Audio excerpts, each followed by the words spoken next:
Hi, friends. What happens when you get inspired and have the weekend free? You can have your own solo hackathon. That's what I did. For months, I'd been trying to work on an idea for a VR game, but it just wasn't working. You can't force an idea, but I wanted to keep going and make something. One weekend, I got inspired by the thought of resurrecting an old club called Neo in VR that I used to go to. It's no longer in its original location where it had existed for decades. This started as an exercise to keep me motivated to create, but then I actually fell in love with the idea and want to keep working on it. We'll see how this goes. My main point for this video is to express the importance of playfulness when creating for virtual reality and not forgetting our human experience. What steps did I take to make this world playable within a weekend? First, I imagined the old club and took a journey into my past thinking about this question. How did it feel to go to Neo? This started to inform the gameplay and design. Then I placed inspiration images onto a Miro board. Here's me entering the club for the last time in 2015. And I like what Wes, the photographer, had to say. Neo is not a place, it's a portal. It's like it's meant to be in VR now. Then I started laying out the floor plan from memory in Blender using free assets while modeling the alleyway from scratch. I didn't want to get caught up in Unity by placing things perfectly in a scene, so that's why I started there, and I could customize the models better in Blender. Once back in Unity, I made sure I could move around the environment by placing a teleportation area on the ground, and I used Mixamo to animate the skeletons so they'd be dancing to an original song by my favorite person, Zetsume. And of course, there needed to be smoke, so I made a quick particle system for that. My main goal was to create a vibe where you could narrate a story to yourself as you walked around the space. This again goes back to feel and why I often simply create an environment to walk around in for a while before getting the narrative or interactions down. It's like when you're a kid talking to an imaginary friend and telling stories, and eventually one manifests if you give yourself the space to explore your own creation. Later, not on that initial weekend, I added the goth cat since it took some time to design and model that character, as well as a couple additional interactions. For now, I'm calling this game Shadow Mend, and the premise is this. The night is young as a ragtag group of misfit animals step into a mysterious dance club. With broken hearts and uncertain futures, they must face their inner shadows before sunrise and find a way to heal their hearts. So, would you like to check out this very rough draft with me? All right, let's go.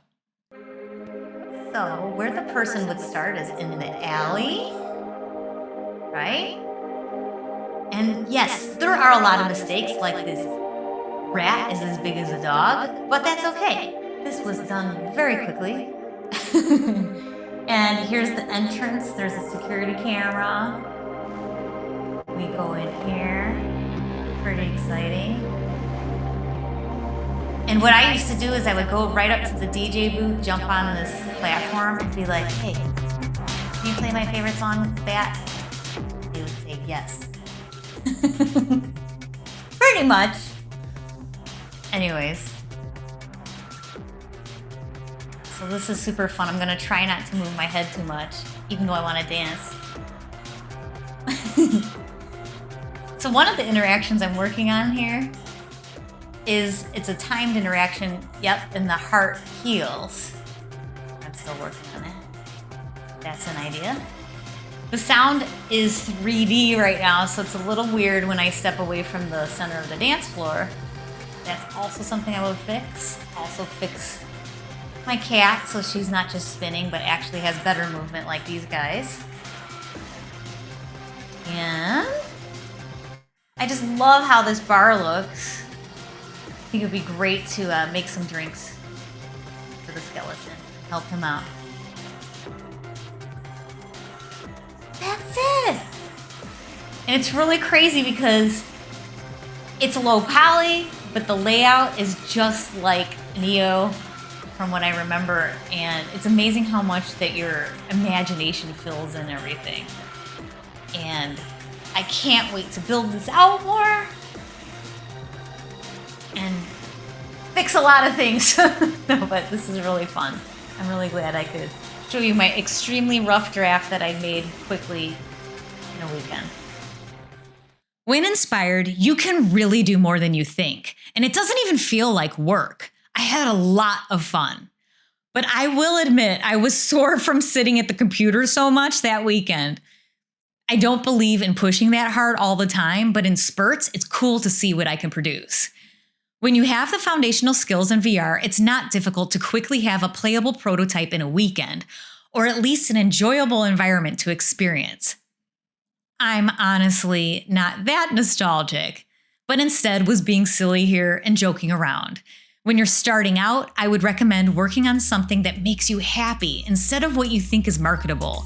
For one, it'll show your unique point of view, and the market changes too fast to keep up with that. And this also allows you to focus on your craft. In upcoming videos, I'll go through the steps in more detail that I use to make a prototype, getting you a step closer to designing your dream game.